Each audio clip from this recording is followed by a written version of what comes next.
પોરબંદર જિલ્લામાં સ્થાનિક સ્વરાજ્યની ચૂંટણીઓ માટે ડિસ્પેચિંગ સેન્ટર પરથી ઈવીએમ અને પોલિંગ સ્ટાફની ફાળવણી શરૂ થઈ છે.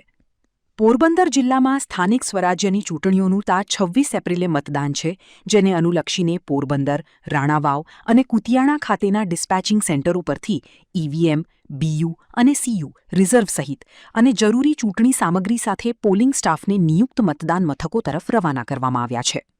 જિલ્લા ચૂંટણી અધિકારીના માર્ગદર્શન હેઠળ સમગ્ર પ્રક્રિયા સુવ્યવસ્થિત અને પારદર્શક રીતે પૂર્ણ કરવામાં આવી હતી. પોલિંગ સ્ટાફને જરૂરી સૂચનાઓ આપવામાં આવી હતી અને સુરક્ષા માટે કડક બંદોબસ્ત ગોઠવવામાં આવ્યો હતો. ઉલ્લેખનીય છે કે જિલ્લામાં પોરબંદર મહાનગરપાલિકા વિસ્તારમાં સૌથી વધુ 165 મતદાન મથકો આવેલા છે, જેના માટે 908 પોલિંગ સ્ટાફ અને 261 પોલીસ સ્ટાફ તૈનાત કરવામાં આવ્યો છે.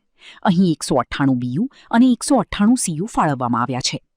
પોરબંદર તાલુકાની જિલ્લા અને તાલુકા પંચાયત ચૂંટણી હેઠળ 155 મથકો માટે 958 પોલિંગ સ્ટાફ અને 304 પોલીસ કર્મીઓ કાર્યરત રહેશે, જ્યારે ઈવીએમમાં 310 બીયુ અને 310 સીયુની ફાળવણી કરાઈ છે. રાણાવાવ તાલુકાની જિલ્લા અને તાલુકા પંચાયત માટે 61 મતદાન મથકો પર 392 પોલિંગ સ્ટાફ અને 94 પોલીસ સ્ટાફની નિમણૂક થઈ છે, જેમાં 146 બીયુ અને સીયુનો સમાવેશ થાય છે. તેવી જ રીતે કુતિયાણા તાલુકાની જિલ્લા અને તાલુકા પંચાયત અંતર્ગત 70 મથકો માટે 456 પોલિંગ સ્ટાફ અને 136 પોલીસ સ્ટાફ ફાળવવામાં આવ્યો છે, જ્યાં 172 બીયુ અને સીયુનો ઉપયોગ કરવામાં આવશે.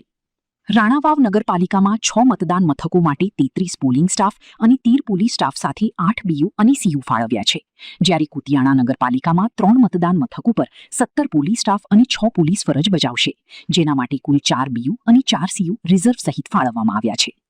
નિપુલ પોપટ,